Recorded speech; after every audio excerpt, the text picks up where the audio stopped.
Now, the former of these schools implicitly receives the whole legend as true in all its details, and recognizes King Solomon as the first Grand Master, with Hiram of Tyre and Hiram as his wardens, who with him presided over the craft, divided into 3 degrees, the initiation into which was the same as that practiced in the lodges of the present day, or at least not very unlike it.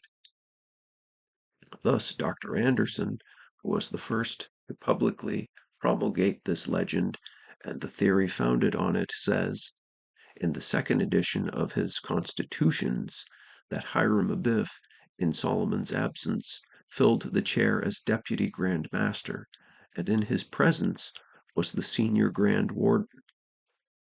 Footnote. Anderson, Constitutions, second edition, chapter 2, page 12.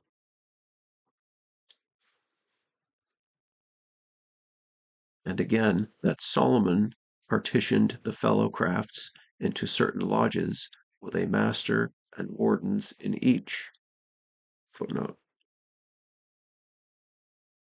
Ibid, page 13. And lastly, that Solomon was Grand Master of all Masons at Jerusalem. King Hiram was Grand Master at Tyre, and Hiram Abiff had been Master of Work. Footnote.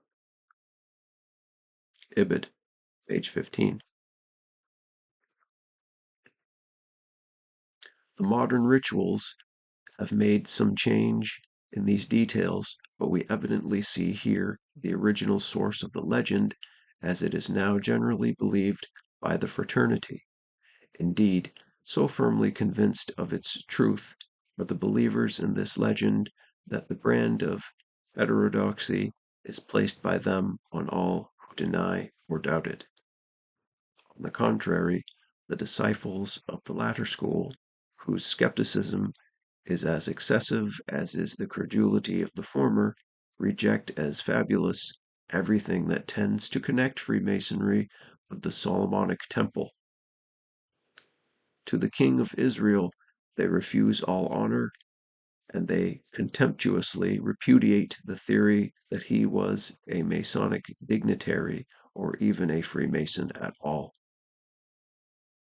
One of these Fearonists has gone so far as to defile the memory of the Jewish monarch with unnecessary and unmerited abuse. Between these two parties, each of which is misdirected by an intemperate zeal, come the iconoclasts, impartial inquirers, who calmly and dispassionately seek for truth only.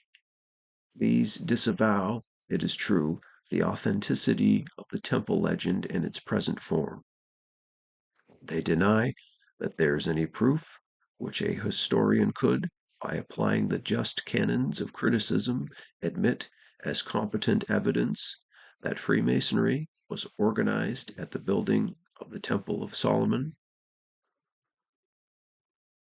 and hence they look for its origin at some other period and under different circumstances.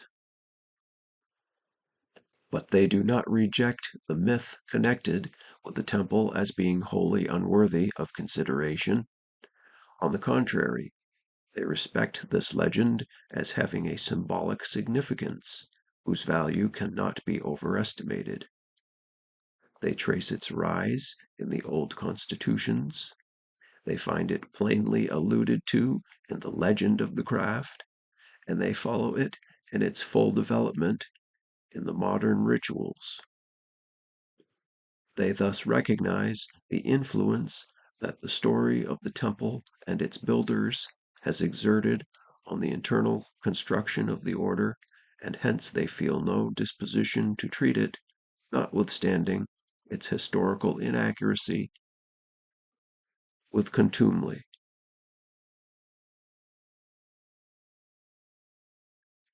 Knowing what an important part the legends and symbols of Freemasonry have performed in the progress of the institution, and how much its philosophic system is indebted to them for all that is peculiar to itself, they devote their literary energies not to the expurgation of this or any other myth or legend, but to the investigation of the questions how and when it arose, and what is its real significance as a symbol, what foundation as a narrative it may have in history.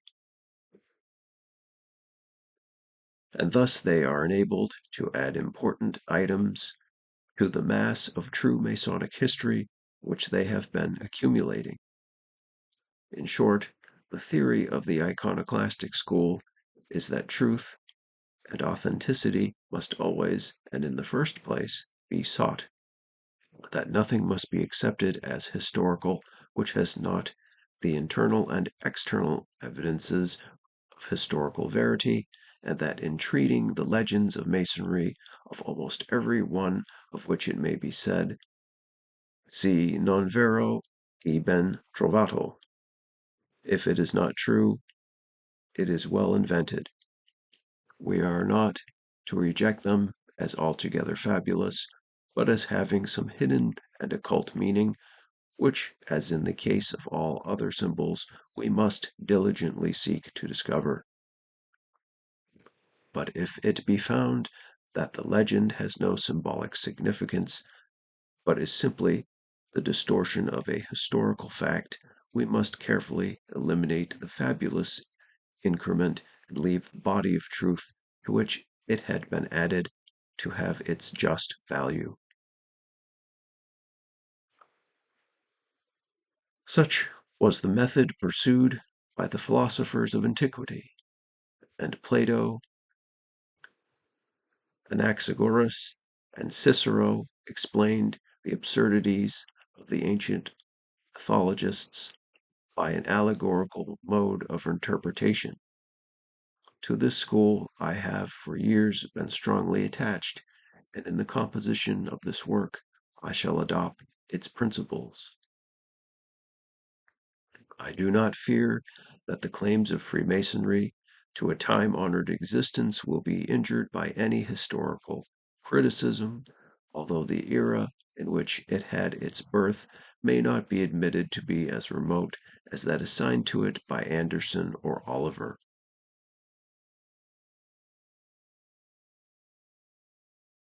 Iconoclastic criticism cannot depreciate, but will rather elevate the character of the institution.